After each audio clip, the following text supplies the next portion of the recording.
Hi, my name is BC Hoffman. And I'm Adrian Bustamante. And this is Recipe Wars. And today we're doing ginger cookies.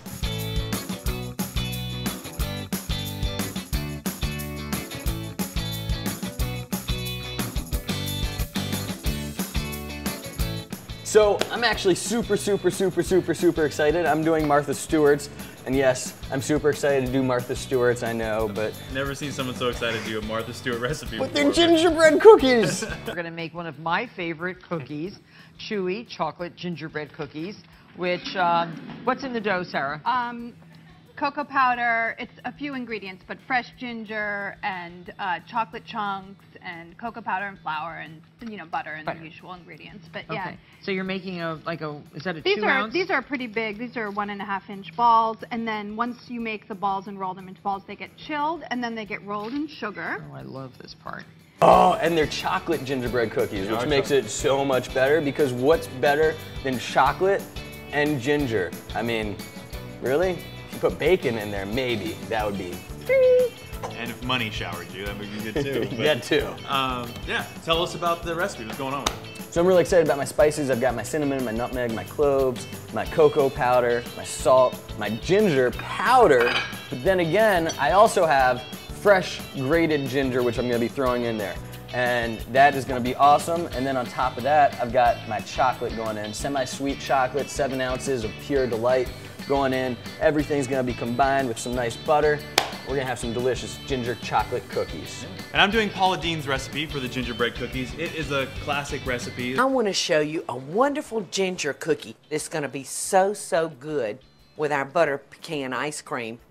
Now I'm going to start with 3/4 a cup of shortening. I'm going to add a cup of sugar. I'm going to add 1 egg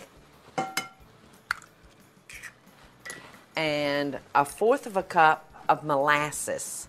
There's no chocolate chips in mine, which I'm a little disappointed on, but like I said, I'm making classic gingerbread cookies, so I'm gonna do it this way.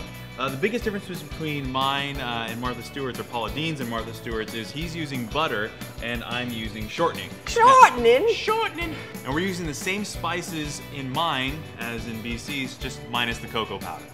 So, I'm ready to get started. You? Let's do this. All right, so I will use our little mixer first. I'm gonna start by putting shortening in with my sugar. Now we're gonna cream this together.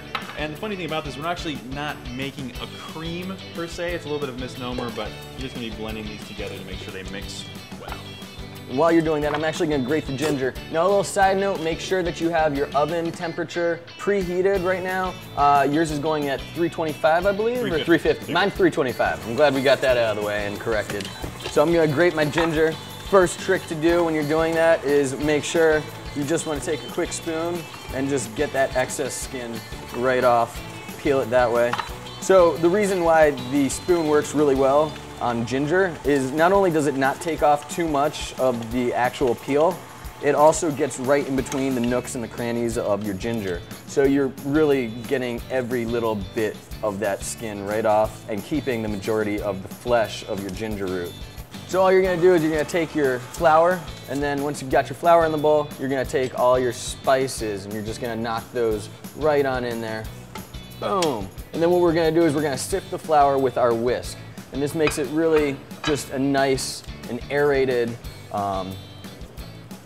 perfectly, so that way it's good for your cookie. So what really works well is when you sift this with the whisk or with an actual sifter, it actually aerates it, makes the cookie lighter, there's no lumps, and it actually combines everything really well. So you at home have a nice, fluffy, delicious ginger chocolate cookie. So that's sifted right there, and I am ready to use the mixer. Yeah, well, I'm just almost done. This is just about done creaming. What I'm also gonna do while it's going is I'm gonna add an egg, as well as some molasses. I don't know how big of a fan you are of molasses, but I mean, it is the main ingredient to a gingerbread cookie. Now, if for some reason you have an aversion to molasses, you can use substitutes like honey, maple syrup, or even sweet sorghum syrup, which is often mistaken for molasses. But I mean, if you really want a real gingerbread cookie, molasses. And here's the thing, if you're using brown sugar already, you kind of already are using molasses, because all that is just granulated sugar that has molasses added to it for the colorization and also the flavor. And you just smell that like deep, rich flavor coming off the mixer. It's great. And you may just have to kind of get in there a little bit with a soft spatula. Do this sticking off to the side. at home when the actual beater is off. Just a side note. I mean, it's safer, but this is faster. This is recipe wars. We're going for blood. I'm up. Now, while he's doing that, I'm gonna do the same exact thing he was doing with all my spices and my flour. Just basically kind of whisk them all together. So you get going on that, and I'll get going on this. Excellent. So, I'm about to start mixing. Before I do, I'm gonna throw in my butter. I've got 8 tablespoons of butter. I'm gonna throw in my molasses. Oh, this is good stuff. Get it going right on in there. There it is, get it all out of there. Yes. Now I'm gonna throw in my brown sugar and some fresh and delicious ginger. Now, the funny thing about ginger is actually used in some areas across the world as like a medicine as well. I know in like Burma it's used to try and treat flu symptoms, but it's a digestive actually. It's everything. Like I've started reading more up on it, just kind of knew we were going to be doing this, and it's used for so many different things. It's a medicine, it's like you said a digestive, it's obviously a spice, you know, so little known fact, in 998 it was actually first introduced by an Armenian monk. And then after that, in the 13th century, nuns started using it as a digestive, and in the 16th century, it was actually starting to be sold in monasteries all over. And then it got its popularity, and next thing you know, gingerbread cookies were everywhere. So I'm gonna start doing the gingerbread method on this bad boy right here. So the gingerbread method is basically mixing them slowly into the process of your fats. After you've actually mixed all your fats together, you then slowly add in the dry ingredients. And that's the gingerbread method. It makes cake making a lot easier. I'm gonna just do it up a little bit more. There you go. Boom. And I am ready to start putting in, I'm gonna put in half of my flour real quick. So you can actually do a couple different things. Instead of using all-purpose flour, you can use wheat flour. Because we are doing a ginger cookie, it's gonna have such strong flavor from the cinnamon, the cloves, the ginger, the nutmeg, that you're really gonna be able to cover up that wheat flour taste that you would get. Another thing you can do is you can use canola oil in place of butter, or because it's less saturated fat than the butter itself would have, or you can use applesauce. There's a bunch of different ways, as like you were saying with the sugars. Yeah, applesauce is great. You can actually, applesauce is a one-to-one substitute for things like any type of oils that you might be using when you're cooking as well. So it's also just a good substitute if you're trying to be a little bit healthier when cooking, or if you have somebody that maybe can't have a lot of cholesterol in their foods and things like that. Another thing, you're gonna throw in your baking soda right now. Throw that right on in there. There it is. And then you're good to go once that's in with the rest of your flour. Pop that up. And then lastly, we're gonna throw in our chocolate. And mix that bad boy up. It's beginning to feel a lot like ginger cookies. And one of the big things you wanna make sure is you don't want to over mix your cookie dough. You don't want to over handle the dough, because it's just about being light and airy and keeping it so it's not going to be tough. Basically, you're going to end up getting a dried out cookie, and no one wants a dried out cookie. No. All right, now I'm going to do the same exact thing BC just did. Slowly incorporate all my dry ingredients here, and I'm sure you're going to get started on actually getting your cookies ready to bake, huh? Yes. But before you do that, another key is make sure you want this dough to rest and chill. And with all cookies, with all bread, you want it to rest at the bare minimum for about 2 hours. So we are going to form these and then throw them into the fridge. Now the key is, another thing is that this recipe actually calls for it to be patted down and put in the fridge just in like almost like a patty form before you actually ball it up. I'm just gonna ball it up and let it chill that way. Get it nice and cold. There you go, that's what you're looking at right there. That's the good stuff. I think all of them are going, we want about 1 inch. Yours calls for 1.5 or 1 inch? Cookie size? Yeah. 1.5, but yeah, usually it's 1.5 is a little bit larger of a cookie, so I might, just for cooking purposes, go for that 1 inch. And So we're not making a giant cookie. I would like to have a little bit more cookies than necessarily just 4 cookies in my oven. I'm going for the bigger ones. There you go. I'm going 1 inch. But the other thing is you want to make sure that you have space. So we're going to actually knock it so we have about 2 inches in space apart, give or take. You don't want those cookies blending together and making one giant cookie on your cookie sheet. Or do you? So I've just made my gingerbread cookies into balls and I was about to roll them in sugar and I realized, you know what? This tray is either way too small or the cookies are way too big. So I'm actually gonna cut these basically in half and make smaller balls before I roll them into the sugar. So I'm just gonna do perfect balls. You are going small. You're going smaller. I'm going smaller. And then you're just gonna give them a nice roll in the sugar. Bam, bam, bam. And then drop them right back down. I'm doing the same exact thing. Just get all that sugar over it. I mean, I have to tell the truth, I did have a piece of my dough just now, and it's just, that's something about gingerbread dough that just brings me back. Just cookie dough in general. Oh yeah. And the beautiful thing about mine is I won't get salmonella like you will because mine actually has no egg, whereas yours, on the other hand, does. So if you start coughing and spitting up, I'll understand why momentarily. I am not, advising people at home to eat raw eggs, but I'm gonna tell you what, it's gonna take a lot of raw egg to get you salmonella poisoning. So, I mean, remember Rocky drinking raw eggs out of the glass? I think he did just fine. We both have formed our cookies and we're ready to throw them in the oven now.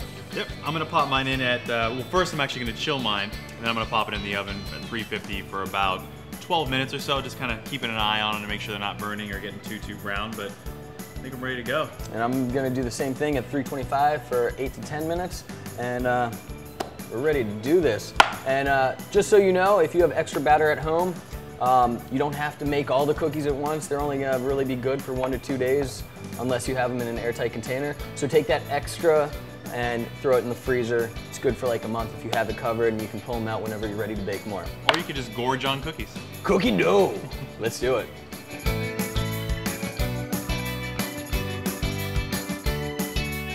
We just cleaned up and now it's time to taste the ginger cookies. Before we go into actually tasting them, just a little side note. To know that they're officially ready, besides knowing it by scent, another way to tell is By the cracks. see those little cracks? And on these ones right here with the chocolate, it's a little bit harder because of the fact that there is chocolate in there. So you're like, oh, is it burnt? Is it ready? It's ready. As soon as you see the cracks and as soon as you smell it. So that being said, let's taste. We'll do yours first. Okay. All right. Let's do it. Chocolate ginger.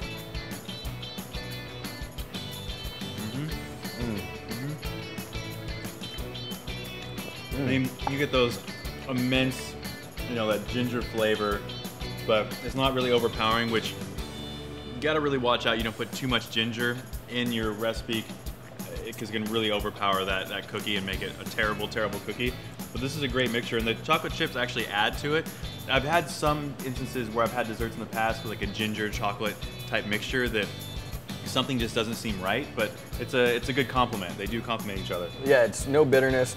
The fresh ginger really stands out, and the chocolate just makes it ooey and gooey and delicious. And it's, again, both of these are great for any holiday party. If you don't want to spend money on a gift, just make some ginger cookies, and you have these at home for holidays, Hanukkah, Kwanzaa, Christmas, whatever it is, you got the perfect gift right here. Let's try yours. Let's try this.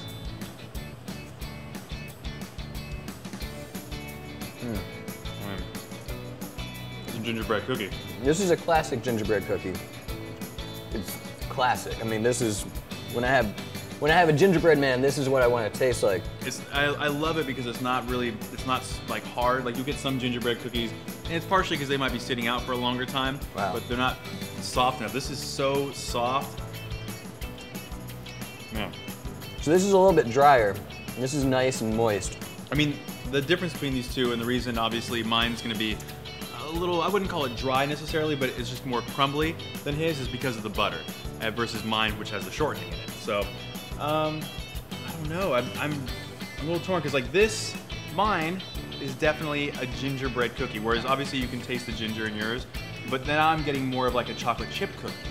So now it's that question of, are we going purest gingerbread cookie or are we going, I'm gonna go, you know what, I know we usually, most cooking is you want the taste, and that's what you want out of it, and I think these are both unbelievably great tasting cookies, but just as a tiebreaker for myself, I'm going purist. And for you viewers at home from the Recipe Wars kitchen, I totally have to say, I love the ginger cookie. I mean, this is exactly what you want when you get a gingerbread cookie, to a T. But I'm with you. I would highly recommend trying both of these at home. Make the chocolate one at home. Yeah. I'm not a huge chocolate fan, but it's darn delicious. The fresh ginger really stands out, but classic. So, unfortunately, Martha Stewart's chocolate ginger cookie, not the winner, came in second. Amazing. Paula Deen's classic gingerbread cookie came in first as the winner. Both of these are amazing, perfect holiday cookies, holiday gifts right here. Make them at home. My name is BC Hoffman. I'm Adrian Bustamante. This has been Recipe Wars. Please subscribe to our channel, like us on Facebook, follow us on Twitter. You keep on watching and we'll keep on cooking.